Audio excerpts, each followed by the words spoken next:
begin our today's session with the big topic, that is replication. Yes, so replication as such, as I told you, it is a very important subtopic, and definitely you are going to learn a lot for the day. Yes, so let us begin off with the replication. As I told you, this is a very much high yielding topic, right? So why it is high yielding? Because of the basic fact that it is from a very important unit of your mol bio. Yes, so mol bio, it serves as a high yielding subtopic. Under that we are going to see in detail about this replication. So let us have a detailed understanding on what is replication and how all these are going to take place with this, right? So you might be aware already of our Unacademy courses. Yes, so in Unacademy we do have a range of live sessions, and the significance is that we do participate in a very constructive doubt clearance sessions. If at all you missed a class, no issues, you can have a look at the recorded version. We will be giving you up the PDF notes of respective classes, okay, and also we will give you the predicted questions also. We are giving a planner for you to have an access, like a weekly, monthly, and month-wise planner. And we do have our weekly quiz and mega quizzes that are very frequently constructed, and it will be of great use to you. So I'm launching up a course by tomorrow, that is Jan 5th. The time slot is 10 a.m. I'll be covering in depth of the units like mol bio, biochem, cell bio, developmental biology, methods and applied. I'm using only very standard reference book. Like for biochem, we'll be using Leninger. For mol bio, Lewis, yes, cell biology, Lodish, and developmental biology, Gilbert. Method, it is an assorted unit, and then applied also. We are giving an in-depth course. Along with, I'm covering the important topics along with ecology, evolution, and animal physiology. Right, so this is the total story of our courses. Yes, so definitely we like the courses, and if you enroll, don't forget to use the code BioVSA16-522. Right, with this introduction, we will move very quickly into what is this replication. So before studying in detail about any process, let it be, you should familiarize yourself with the key terms. Okay, why? Because the key terms are those that is going to help you up with your part B, right? So how you prepare for part C, yes everybody, it is going to be little bit different from how you are going to prepare for part B. Because in part B, you require a lot of key terms, right? The first key term that you should be thorough with before studying with a replication is cell cycle. Yes, everybody. So what are the different phases of cell cycle? Come on. What are the different phases of cell cycle? Yes. So what are the different phases of cell cycle? It includes, yes, G0, G1, yes, and G2 followed by M, isn't it? Right. So where is the replication here? Yes, so where is the replication here? In which phase does the replication takes place? None other than the S phase, isn't it? Right, so this point we have to simply note it on. The S, it is the phase where the actual replication is taking place. Right, okay. So everything will begin at S phase, or the pre-preparation will take place in the G1 phase? See, you are writing the exam during your fixed schedule, okay, like maybe June or December. But when you are preparing, ahead of the exam you are preparing, isn't it? Likewise, if you take the replication, ahead of the replication only, all the things are, all the things are getting ready at the G1 phase. Right, so the assembly, all the enzymes, everything is ready to shoot at the G1 phase, and the exact replication, it is what it is taking over in the S phase. Yes, everybody. So I hope that this is clear to you. So this is what you have to understand on the correlation between the cell cycle and the replication. Right, and one more key term is there. It is called as replicon. What is that replicon? It is the unit of DNA which is taking part in the replication. Okay, and you should understand one fact. Only once your DNA will get replicated in a single cell cycle. Okay, so for example, if you take any stretch, maybe you can test it with radioactive labeling also. You have this sequence. Okay, right. This sequence will undergo replication only once in a cell cycle. Okay, so there are many factors that is assuring that your replication will take place only once. So that is what we are going to see in detail today, right? Okay. So the next key term for your replication is going to be this origin of replication. Right, so this term itself, it indicates that it is representing the point where your replication is beginning. That is why it is called as the origin of replication. And what about your replication fork? You could have seen, no? Something like this, like a fork, isn't it? So this is called as the replication fork or this growing point. Okay. So the next thing that you have to understand is going to be about the direction of replication. So what do you mean by this direction of replication? So either the replication may take place in one direction or it may be like a bidirectional replication. It can take place in two ways. Yes. So you can remember a question sometime asked. Okay. So it was something like this. So there was an E. coli. Okay. In normal it is taking 40 minutes to undergo the replication. Okay, so instead of it undergoing a bidirectional replication, it is getting converted into unidirectional replication. Okay, so if at all it is going to be unidirectional replication, how many minutes it will take? It is a previous year question. Yes, everybody. So will you try this? See, in normal, the E. coli, it is taking 40 minutes for the replication. So this is in bidirectional. Okay. So if this bi is converted into unidirectional, what will be the time taken? So it will actually double or it will reduce. Two men are doing the work. Now only one is doing. Yes. So what will happen to the time? It will increase or it is going to decrease?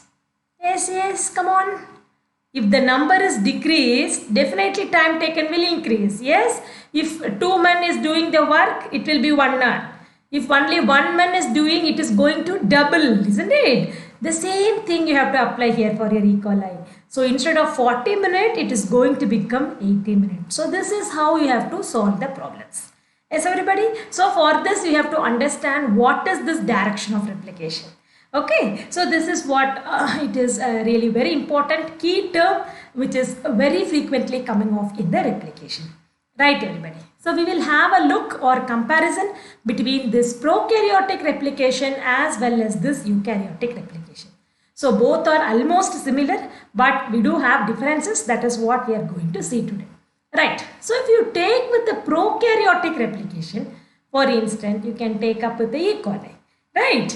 Okay. So you have many instances and many things. Number one, the most important protein that is involved in your prokaryotic replication, that is going to be your DNA. Okay. This DNA, it is sometimes called as the initiator protein. Okay. So what are the different stages of your replication? It is going to be initiation, yes, elongation, and then termination. So first step, initiation. So that is what it is being carried out by this DNA protein. Okay, this DNA protein, it is called as the replication initiator. So where will initiator bind? It can bind to any region? No, it is having a very specific binding location. So where is it? It is exactly in this OEC of your replication origin. Yes, so already you know that what is replication origin? It is the point where your replication is beginning, isn't it? Right, so that is what it is being called as the OEC site. So where your DNA is binding, it is binding exactly to this OEC region. Yes, everybody? So I think this is all clear to you. Right. So what sort of protein it is your DNA? This DNA, it is nothing but it is an ATP binding protein.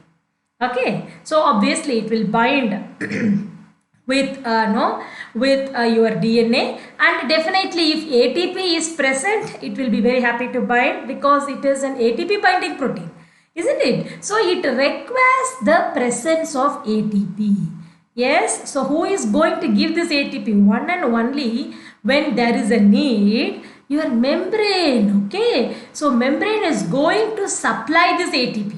So whenever this ATP is available, at that time only your DNA A is going to get bounded with the particular ORIC site. Okay, so if the ATP is not there, DNA A is no longer able to bind. Why? Because there is no ATP, and definitely it is going to be an ATP binding protein. So it will bind with the DNA one and only if ATP is present.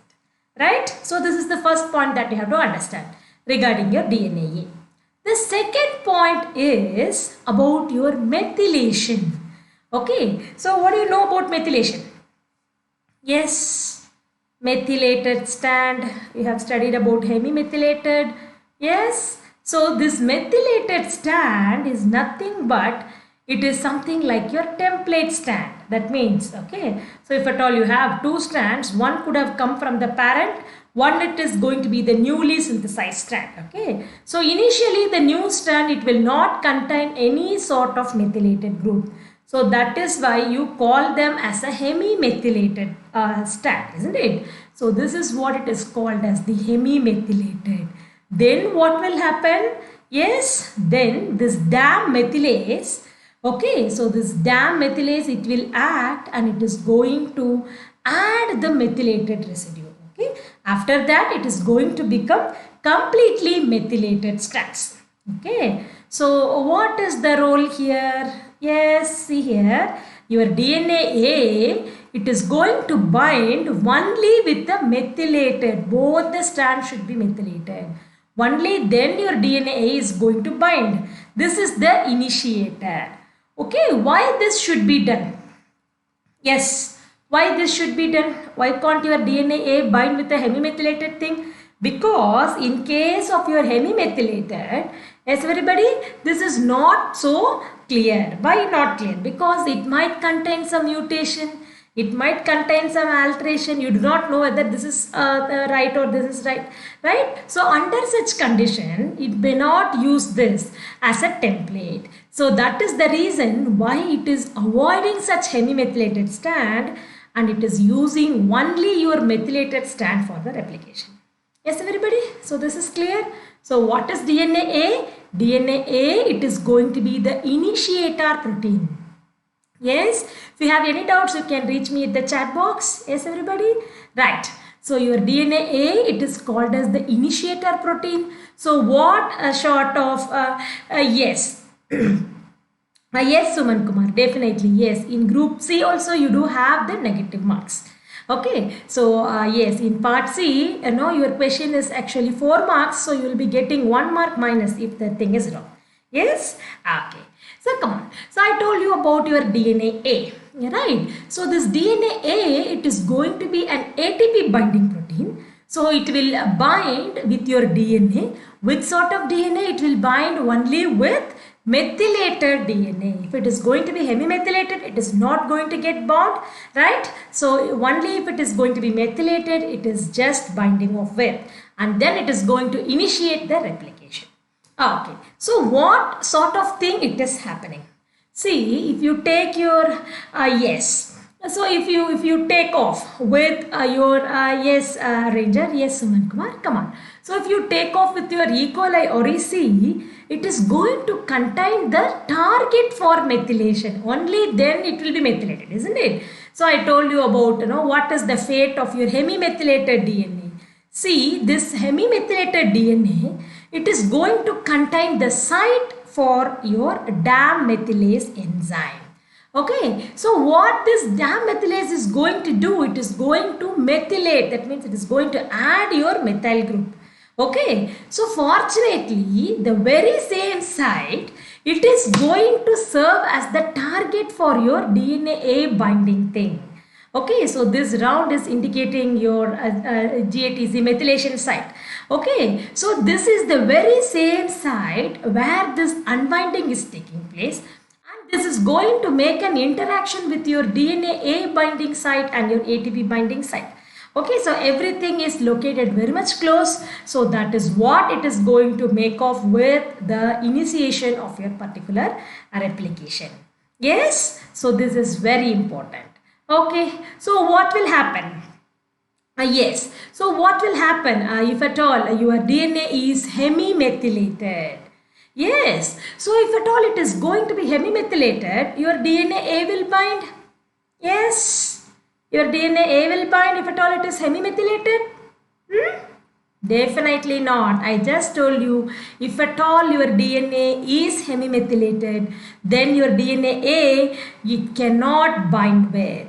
Okay, so it can never bind with your thing. Why? Because it requires both the strands to be methylated. After that only this initiator is going to melt your sequence and then your replication will be initiated. Yes, everybody? So I hope that this is clear to you. Right. So we will have a detailed look on these different stages of replication. The first stage is the initiation. And with this initiation, I told you about the involvement of your DNA A. Right. So apart from DNA A, what else is required in initiation? We will just have a look at it. So I told you about the DNA A already. Apart from DNA A, you need DNA B. Yes. So what is DNA B? Any idea of what is DNA B? Yes, it is nothing but it is going to be the helicases. So what is this helicases it is going to do? See, it is going to unwind your DNA. Okay, your DNA it is in a wounded form, right? And your helicases it is going to unwind your DNA, right? So what is your DNA A doing? This DNA A it is going to melt and it is acting as an initiator. Okay, so after it is initiated, the further separation will be taking place by means of DNA B. Okay, this is something like your kick-starting. Okay, and once it is started, this is something like an accelerator. It is continuing on the particular process. Okay, but if the initiator is not present, this is non-functional. That is the important point that you should consider. Right? Okay, so it is requiring 6 protein. Number 1, it is going to be your DNA A. That is what we have seen just now. Number 2nd important protein, that is going to be your DNA B. What is DNA B? I told you that they are nothing but they are the helicases. Right. 3rd one, it is DNA C.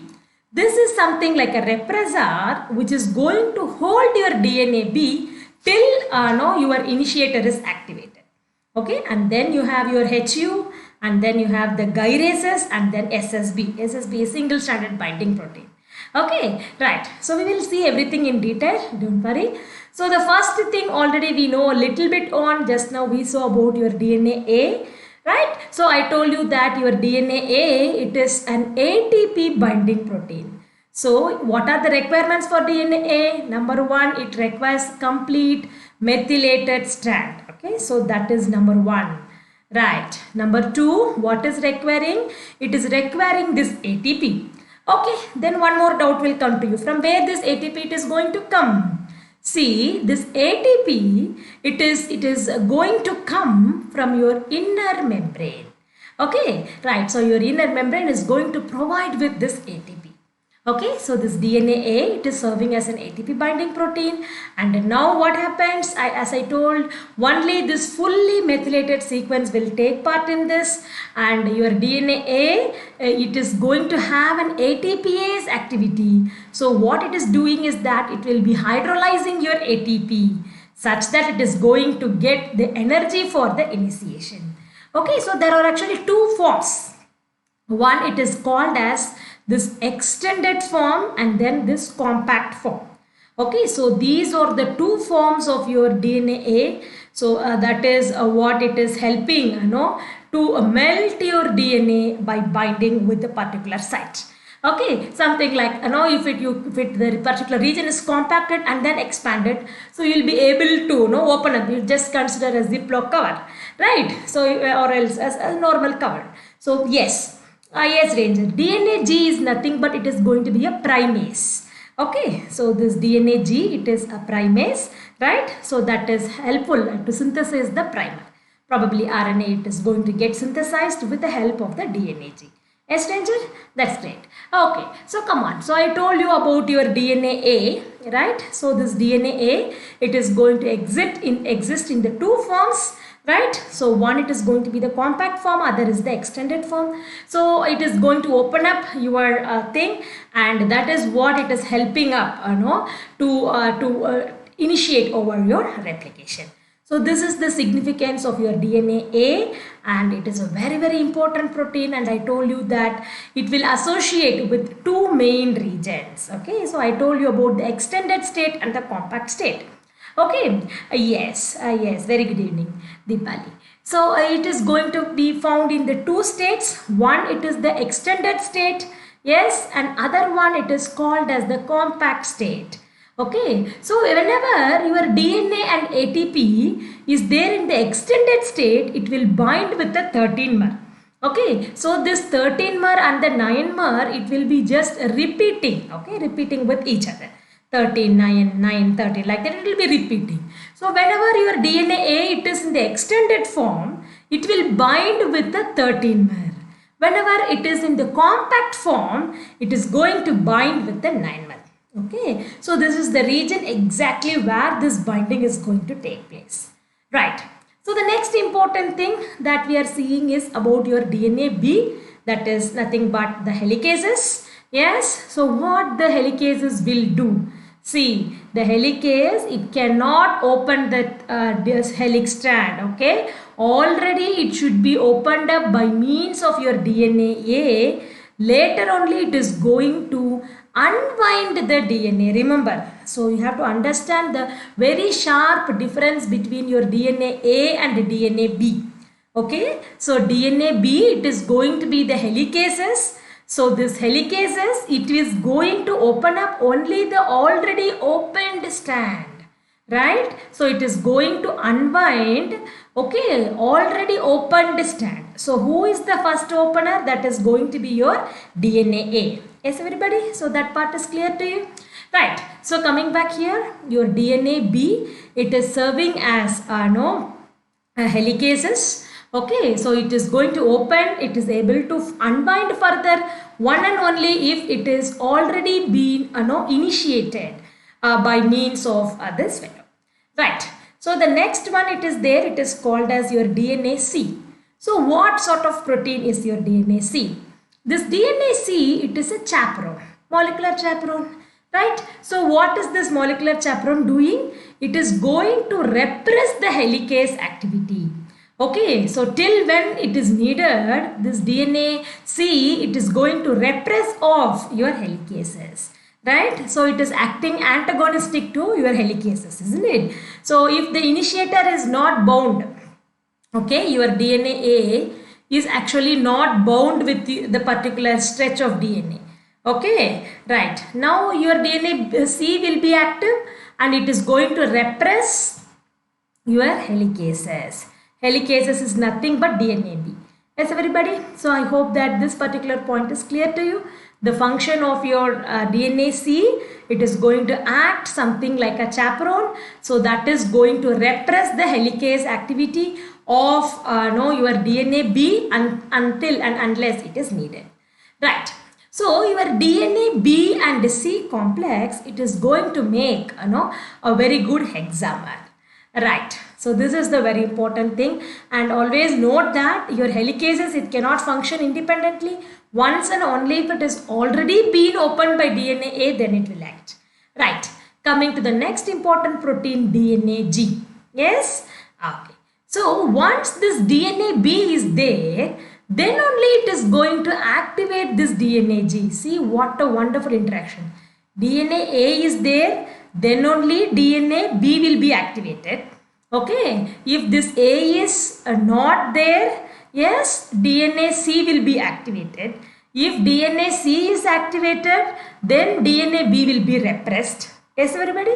If DNA B is activated, then only your DNA G will be activated, or else it will not.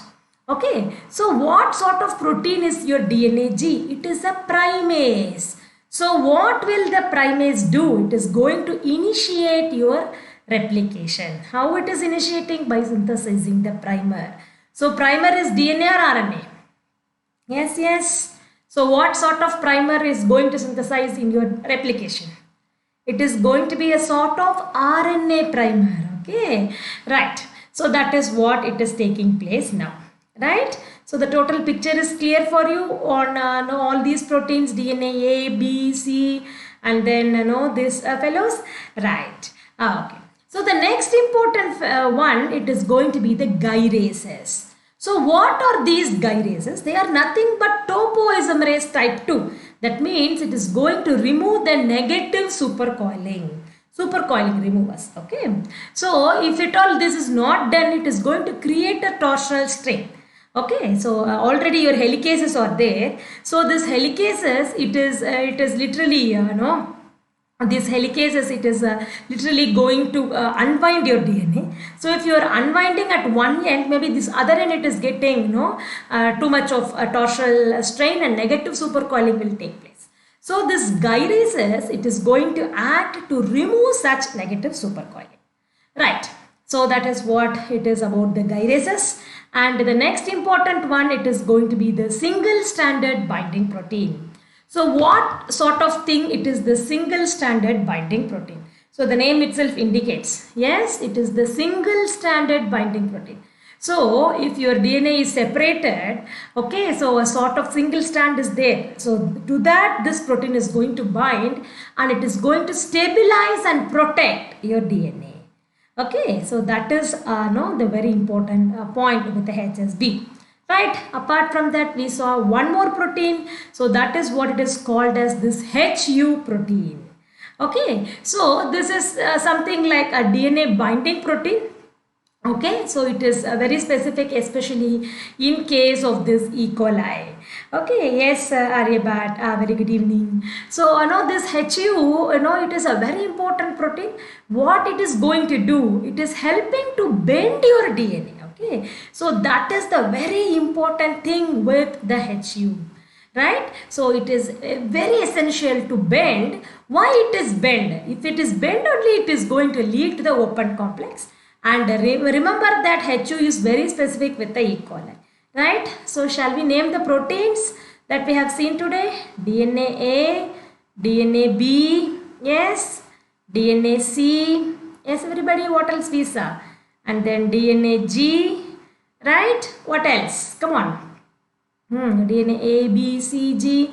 So, and then we saw about this SSB, right? And then we are seeing about this HU, right? So, DNA A, it is your initiator, and DNA B, it is the helicase. So, DNA C, it is the chaperone. Yes, yes, and exactly.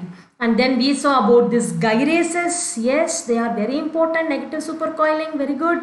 And DNA G, it is the primase. SSB, they are going to stabilize. Exactly. HU, it is with your E. coli. So that's it. You are done with almost everything with your prokaryotic initiation. Okay. So we will see in detail about your DNA polymerase. Don't worry. Before that, we will just have a look at the elongation. Okay, so after everything, like after this pre-priming complex, everything is recruited. This primase, it is going to start the synthesis of this RNA. Okay, so this RNA as a lead, it will be made use of by the DNA polymerase, and it is going to continue of the synthesis. So that is what it is taking place in case of the continuation of the replication. So we will very quickly see on your E. coli DNA polymerase, and then we will come back to the next steps such that you will have a continuity. If you take with the E. coli DNA polymerase, this E. coli DNA polymerase, it is of different types. Okay, but the major one that is involved in the synthesis, it is what it is called as your Pol 3.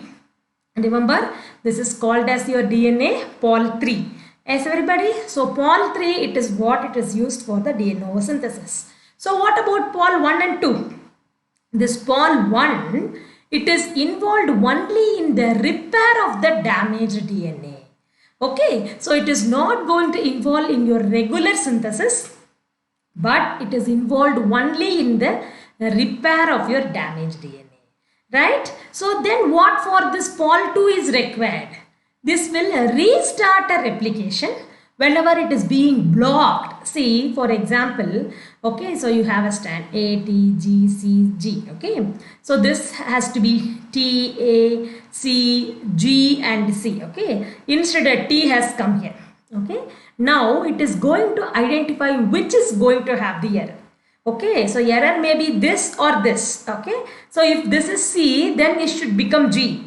Okay, but if this is going to be T, this should become A. That is the actual logic, isn't it? So how it is going to check for errors? So it will look for the strand whichever is methylated. Okay, for example, if here it is methylated, then what this polymerase will do, it will understand this is the parent and original strand. So this is the mutated strand. Like that it will make an understanding and it is going to remove this T, right? That is what it is called as repair. After this T is being removed, it will be replaced by G here. Okay, so that role is being performed by your pol 1 and pol 2. Yes, everybody? So this is clear to you. So pol 3, it is what it is involved in your de novo synthesis of your replication.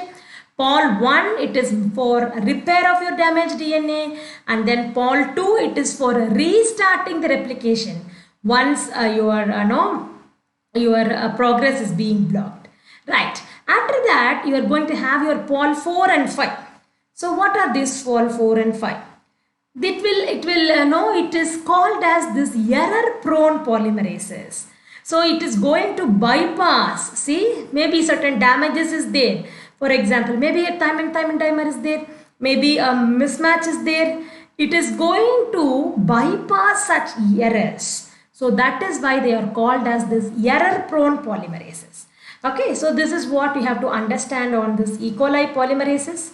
Okay, so we will have a little bit on our eukaryotic replication and then we will come here back such that we will have a total understanding. Yes, everybody? So I think that is all clear to you. Right. So if you take off with your eukaryotic replication, here you have certain important points. Apart from your normal one, you have a couple of important information for your eukaryotic replication. Okay, so here you have certain factors like your OREC, CDC6, CDT1, MCM2. Okay, so you could have heard all these names quite frequently, isn't it? Don't worry, what are they? They are very, very simple. Yes, I'll show you here. What is this MCM? This MCM is going to be nothing else but it is the very same thing like your DNA B. What is that? That thing but helicases. Yes, everybody? So what is MCM? MCM is nothing but it is going to be your helicases. Right. So this helicases must be loaded. Okay. So this is being loaded by DNA C in case of your prokaryotes.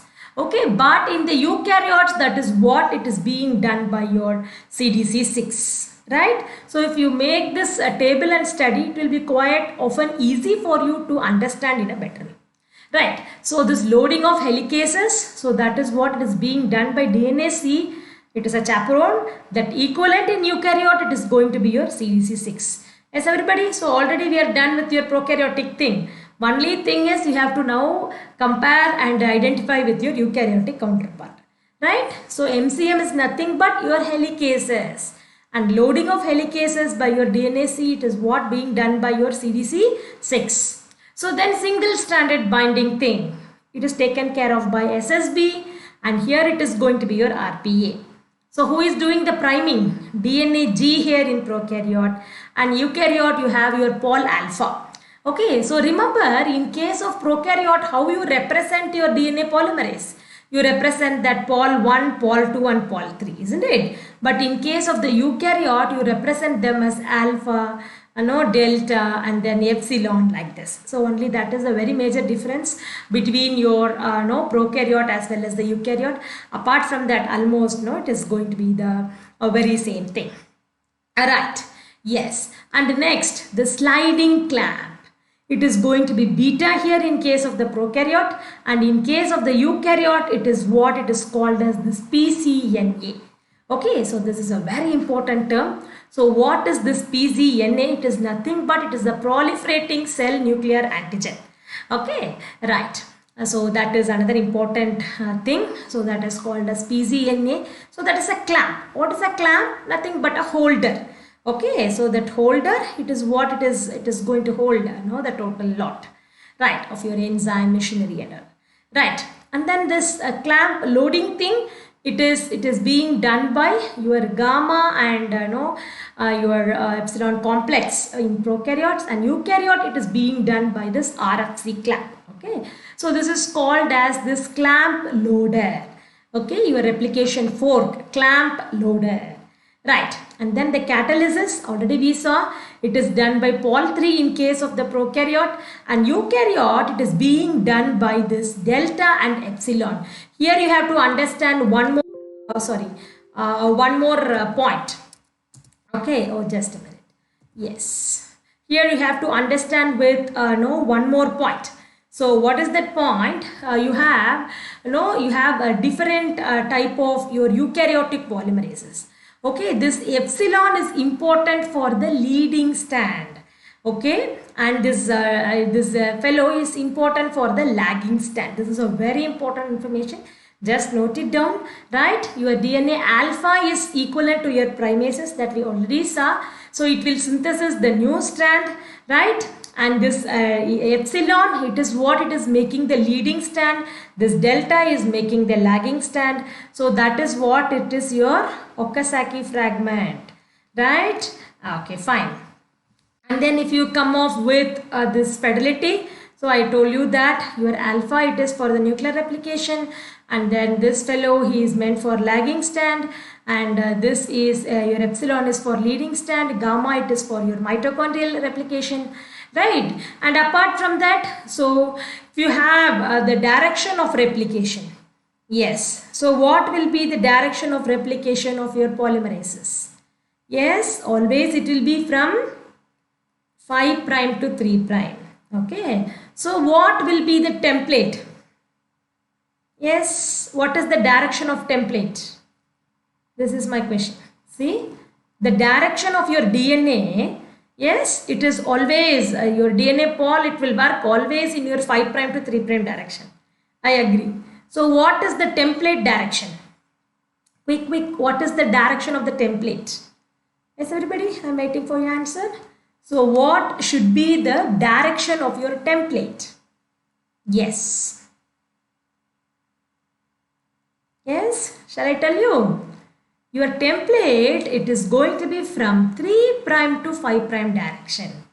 Why? See here, this strand is 5' to 3'. Okay, so this strand is 3' to 5'.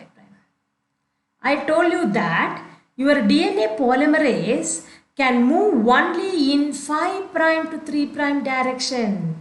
Okay, so if it is sitting here, then only it can move in this 5' to 3' direction. If it is going to use this as a template, then probably it should move in 3' to 5' direction. That is against the ethics of your DNA poly. It cannot move in this 3' to 5' direction. Isn't it? So always the template stand will be in 3' to 5' direction, such that your DNA polymerase can move in 5' to 3' direction. Yes, everybody, this is a very, very important information. So kindly don't forget how to note this point. Right. So coming to this, you take off with the different importance points here. Your DNA pol alpha, it is going to help in your nuclear replication. And this delta, it is for lagging stand, epsilon it is for leading stand, and gamma for this mitochondrial stand. And if you take off with the low fidelity enzymes, your tau, it is for your base damage bypass. What do you mean by bypass? It is going to skip that error. So that is what it is called as low fidelity. What do you mean by fidelity? Yes, what do you mean by fidelity? It is how good it is working. Okay, so it should be containing less error, but speed should be good. Okay, so that is what it is called as high fidelity and low fidelity. So what are coming under high fidelity? Alpha, delta, epsilon, gamma. And then this tau, neta and kappa, they are coming under the low fidelity category. Right? So this is about this one. So already we have seen about that. Now you remember what is ORIC. Yes, ORIC, it is the origin of replication. Right, and then this MCM is nothing but your helicases. Okay, and then your CDC6. CDC6 is equivalent to your DNA-C. Okay, right. So if at all it is bound, then your CDT1. So that is all going to assemble, and it is going to form a pre-replication complex. Now whenever this assembly is made, then your DNA 8 is going to initiate. So everything it is going to get activated. So this is sometimes called as your licensing factor. Everything should be assembled. This assembly it will take only once, right? So that is why it is called as licensing. Okay, so your ORIC, it is going to bind with your CDC6. After that only your MCM is going to get recruited. Okay, so after this ORIC, it is assembled with the CDC6 and the CDT1. After that only your MCM is going to get recruited. After your MCM is going to get recruited, then only the further steps is going to take place, and your DNA it is going to unwind, and after that only your replication is going to progress. That is why it is called as the licensing factors. Yes, fine. So I think this is all clear to you. And one more important point that you should understand is in your mammalian system, okay, your DNA polymerase, it is not having your 5' to 3' exonuclease activity. It is having only your 3' to 5' exonuclease activity alone. Okay, so this 5' to 3' exonuclease activity, it is not being present. Right, then if you take off with your Okazaki fragment, it is not like your ordinary fragment. So the continuous leading stand, it is in your 5' to 3' direction, so it is continuous. But this Okazaki fellow, he is in 3' to 5' direction. Okay, so I told you already the direction of replication is always 5' to 3'. So what it does, it makes a round, isn't it? Such that it is coming off in 5' to 3' direction. Now what happens? It is made discontinuous. Why discontinuous? It cannot be continuous, isn't it? So it's because it is making a turn like this. All these region it will be not containing the actual one. Right. So it is going to displace your RNA primer, okay, of the preceding fragment. So that is what it is called as the flap. Okay. So this flap, it will be actually cleaved by means of the enzyme called as FEN1. So this FEN1, it is what it is called as your flap endonucleases. Okay. So what is going to be the flap endonucleases? That is nothing but the FEN1. So this FEN1, it is going to remove your RNA. Right. So this preceding RNA primer, it is going to be removed by means of this FEN1. Right. So this FEN1, it is going to cleave next to this displaced nucleotide, right? So that is how this FEN1 it is behaving. Okay, so that is a very important enzyme. Okay, so this RNA removal that is being done by FEN1 in case of your eukaryote. So in prokaryote, who is doing? Only your Pol1 is doing that. Yes, so these are the couple of very important things that you should remember whenever you are studying with the replication. Apart from that, I wanted to tell you about one more protein, that is what it is being called as the seq-A. So what thing is seq-A? This seq-A, I already told you that your DNA-A, it will bind only to the completely methylated DNA. Okay, so what will happen if at all your DNA is hemimethylated? This seq-A fellow, he is going to bind with this hemimethylated DNA. Okay, so if this is being bound, then your methylases, it is not accessing this. Okay, so methylases is only going to methylate your DNA. Which DNA? The hemimethylated DNA. Okay, now the seq-A is going to bind with this hemimethylated DNA such that it cannot be acted on by means of this methylases. Okay, so because of that, this total thing is being blocked, and so it will wait till your replication is going to get methylated. Yes, so this is the total picture of your replication. Maybe very quickly we will have a glance through of what we saw in today's class. Yes, we began with what are the key terms that are involved in replication. So I told you that you have to understand what is the different cell cycle, and you have to remember that all these proteins, they are assembling at G1, and at S simply the firing is taking place. The piston is getting loaded in G1 phase. Everything gets it ready in G1 phase, and simply the replication is what it is taking in the S phase. Okay, and replicon, it is the unit of DNA that is undergoing the replication, and remember, only once in a cycle it is replicating.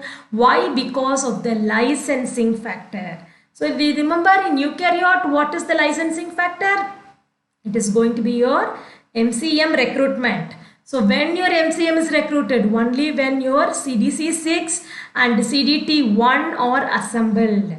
After that only this MCM is being recruited. So that is what it is serving as a licensing factor. So only once in a cell cycle, the replication will take place. And then we saw what is this origin of replication, what is this OREC. Yes, and then we saw about this replication fork is nothing but it is going to be the growing point. And then we saw the two different direction of replication. One, it is going to be this unidirectional, and then the second one is bidirectional. Okay, so bidirectional is going to take place in two ways. So the job is going to be done quite fast. Right, so if we take off with your prokaryotic replication, we saw the most important points of your prokaryotic replication. We began with what is going to be your DNA A, right? So your DNA A, it is the initiator protein. It is ATP binding fellow, and it is going to exactly bind off with your GATC methylation site. Okay, so if your DNA is fully methylated, then only this DNA A will bind with this GATC demethylation site. If your DNA is hemimethylated, then one more fellow is there, CK. He will come and bind such that this will be unavailable for your DNA A to bind with. Okay, so that is one more important point I tell you. And from where this ATP is going to come? This ATP, it is going to come from your inner membrane. Okay, and what sort of protein is your DNA A? This DNA A, it is going to be this ATPase domain is there. So it is going to utilize or hydrolyze this ATP, and it is going to utilize the energy. So why it is utilizing the energy? It is helping to open, or it is helping to initiate your replication. How? It is going to convert from this extended form and compact form such that your DNA, it is now opened. Okay, so once this opening is being done, then your DNA B. Okay, so this DNA B, it will be recruited to that particular place, and then it is taking over with a further unwinding. Okay, so and if your DNA A is not active, then it is going to activate your DNA C. So what is DNA C? That is going to be a chaperone. So what that chaperone is going to do? That is going to repress your DNA B. Okay, so if your DNA B is repressed, then it will wait till all this recruitment is being made. Okay, and then we saw about your DNA G. So DNA G, it will be activated after your DNA B is getting activated. So this will synthesize the primer. Once the primer is ready, now your DNA pol can extend that. Okay, so all these are coming under the initiation, and after this it is going to be the elongation, right? Okay, and within that we saw about the role of the gyrases, and then we saw gyrases, they help to remove this unwinding or negative supercoiling. And then yes, Shia, thanks a lot. And then no, we had a look at what is this SSB, and then this HU protein. So this HU protein, it is seriously helpful to make a bend of the DNA. Okay, once this bending is being done, then it will be very easy to open up the complex. Right, and then we saw about how the transition is being made, and we saw the example with your eukaryotic fellow. In case of eukaryotic, you definitely need the presence of your OREC in combination with your CDC6 and CDT1. So this is what it is called as the licensing factor. So once this license is present, then only it is going to make your replication to be on, right? Or else the replication is not going to get on. And then we saw the different categories of your E. coli polymerases. I told you that Pol 3, it is very important as far as your prokaryotic is considered. So this Pol 3, it is going to make a new strand synthesis. And then you have your Pol 1, that is meant only for the repair of the damaged DNA. And Pol 2, it is helpful to restart. So this has stalled the DNA replication, isn't it? So that is going to restart by means of your Pol 2. Right. And next, this Pol 4 and 5, they are meant for this error prone synthesis. Okay, so maybe they don't have that much fidelity, they are error prone. And then if you consider your DNA eukaryotic polymerase, your delta and epsilon, it is very important. Yes, and then we saw which fragment is responsible for which one. Yes, and then yes, your epsilon, it is for your leading strand, and then your delta, it is for the lagging strand. And here you also have your Pol alpha in case of the eukaryote for priming the one, right? And then we saw the importance of your Okazaki fragments. So you have to remember that Okazaki, it is the discontinuous fragment. Why it is discontinuous? Always your DNA pol will move from the 5' to 3' direction. But Okazaki, this is this lagging strand which is in 3' to 5'. There is no enzyme for that. So it is making a turn, because of which it is making them discontinuous. So now you have an RNA primer there. So you want to remove the primer. That's why you make use of this FEN1 enzyme. So what is this FEN1? It is nothing but it is your flap endonucleases. So that is going to remove your RNA. Right. So this is what the total story we saw today. So this is the comparison table between the prokaryote and eukaryote. We saw about your helicases, and before that we saw about your DNA A and then CK. Okay, so DNA A, it is the initiator protein. CK, it will bind only with the hemimethylated, and it is going to block your DNA A such that your replication will take place only for the completely methylated strands. So it is not going to encourage the replication for hemimethylated strand, but only for the completely methylated strand it is going to encourage. Then we saw about the helicases. So that is encoded by DNA B in prokaryote and MCM by eukaryote. And loading of helicases, it is done by DNA C, that is a chaperone. So it will halt your helicase till your initiator is on. Right. So this is equivalent to CDC6 in eukaryote. And then your single-stranded binding protein, in prokaryote, it is going to stabilize the single strand, and this compensated by RPA in eukaryote. Priming, it is being done by DNA G in case of prokaryote, and Pol alpha or primase, in case of eukaryote. Just now we saw. And then the sliding clamp. This sliding clamp is what it is being done by your beta component of your polymerases, and here it is being done by pZNA. So what is this pZNA? It is nothing but it is a proliferating cell nuclear antigen, but that name is given here for the clamp. Right. And then the loader, it is going to be your gamma and delta complex. Here it is your replication 4 complex. Catalysis, it is being done by Pol 3. Here in case of eukaryote, it is done by delta and epsilon. Yes. Primer removal, Pol 1 there, FEN1 here. Yes, everybody.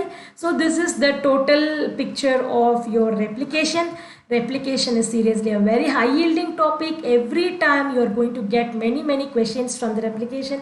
So don't forget out all those information. So for more lessons, you can join us at Unacademy, and we do have a 12-month as well as the 6-month package for your June 20 as well as this December 20 batches. So and your classes are going to begin tomorrow, that is this Jan 5th. I'm beginning with the methods with more inputs and questions, everything. My slot is at 10 a.m. So if you wish to enroll for the courses, it will be helpful for your preparation. All these courses will be live and structured at Unacademy platform, and you will have the lessons only by the top educators like me, and you will have the access to all the educators also. and you can take part in weekly quizzes and doubt clearing session. And this is my code BioVSA16-522. You will get 10% off on the total fees. Yes, everybody. So this is the total information I just wanted to tell you about our courses and our platform. So all the very best for your preparation. If you have any doubts, you can just ask me, or else we will end up the session. Right? So replication, it is a high yielding topic, must study topic.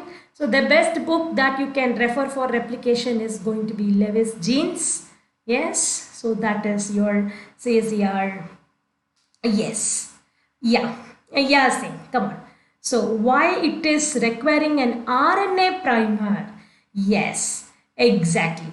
So if you take this fidelity of your DNA polymerases, okay, so yes, so gamer, welcome to the class. So if you take off with your DNA polymerases and the tacpol, okay, so in case of your normal PCR, you are using this tacpol. Okay, so but as far as your DNA polymerase is considered, why do you require a separate thing? Okay, so and what about your RNA polymerase, right? So your primase, that is nothing but your DNA G, right? So it is going to be an RNA polymerase. This RNA polymerase as well as this tacpol, it is not requiring any kind of starting material. Okay, so it will add the very first nucleotide by itself. Okay, but your DNA polymerase is something like a depender. Okay, it will not initiate the replication by itself, but it is capable of only extending. Okay, exactly. So yes. So see, this can only extend the particular sequence. It cannot initiate the sequence because the fidelity of the enzyme is designed in that manner such that it can only extend the sequence. See, just now we saw, okay, so if you take off this DNA A, it is the initiator, okay, and your DNA B, it is an extender of your your unbinding. Isn't it? Likewise, if you take your RNA pole, it can act even without any kind of an initiator because itself it is an initiator. But like your DNA B helicases, this fellow, your DNA polymerase, it will only extend the chain. It will not, initiate a particular event. Yes, everybody? So I think that is all clear to you. But if you take this tacpol, it is a little bit different fidelity it is there. Okay, so that is why we are not using your DNA pol in your PCR. Yes, I hope now you got the difference between your PCR as well as your normal replication model. Yes, everybody?